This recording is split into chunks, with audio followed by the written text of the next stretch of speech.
Not long ago, in a village in La Mancha, the name whereof I purposely omit, there lived a country gentleman, one of those who keep a lance in its rack, an old shield, a scrawny workhorse, and a swift greyhound. A stew with somewhat more beef than mutton for lunch, cold remainders from the stew most nights, eggs with bacon on Saturdays, lentils on Fridays, and a young pigeon as a special dish on Sundays, consumed 3/4 of his income. The rest thereof was spent on a fine dark coat, velvet hose with slippers to match for the holy days, and a suit of his best grey homespun with which he honored the work-days. He had in his house a woman-servant who was past 40, a niece who was not yet 20, and a young man who served him both in the field and at home, and who could saddle his horse and likewise manage the pruning-hook. The age of our gentleman was about 50 years. He had a strong constitution, a gaunt body, and a lean face. He was an early riser and a great friend of the hunt. Some say that his surname was Quixada, or Quesada, for in this there is some difference among the authors who write of this subject, but according to probable conjectures, it may be gathered that he was called Quixana. Yet this is of little importance to our history, as long as, in the narration thereof, we stray not a jot from the truth.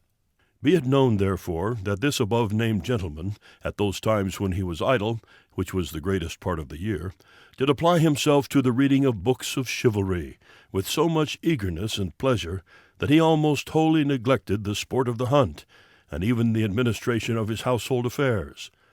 And his curiosity and madness came to such a pass that he sold many acres of arable land in order to buy and read as many of these books of chivalry as he could find and bring to his house.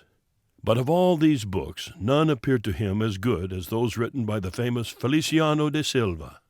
The clarity of de Silva's prose and the intricacy of his reasoning seemed as precious as pearls to our gentleman, especially when he did read the parts in which lovers expressed their emotions, and knights issued challenges to duel. There, in many places, he found such written: "The reason of the unreasonable usage of my reason does so weaken my reason that I have reason to complain of your beauty." And also he did read: "The high heavens of your divine divinity does fortify you with the stars, and renders you meritorious of the merit merited by your greatness." With these and other such passages, the poor gentleman lost his wits. He went without sleep for many nights, trying to understand the sense and meaning of these words. But this task was even more than the great Aristotle himself could have accomplished, though he were to rise from the dead for this purpose only. He was also in doubt about the blows that Don Belianis gave and received in battle, for he imagined that, no matter how skilled the surgeons who cured him, his face and all his body must still remain covered with marks and scars. Yet, notwithstanding all this, he did praise the author for concluding his book with the promise of another endless adventure.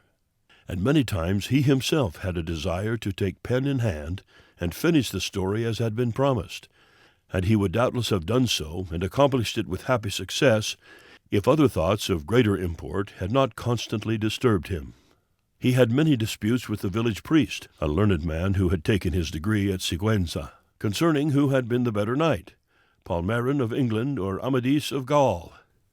But Master Nicholas, the barber of the same town, did affirm that none could compare with the Knight of the Sun, and if anyone could compare with him, it would be Don Galor, brother of Amadis of Gaul, because his nature could accommodate every circumstance.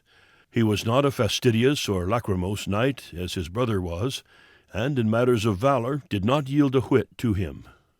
In short, our gentleman became so involved with his books that he passed his nights reading from dusk to dawn, and his days reading from dawn to dusk.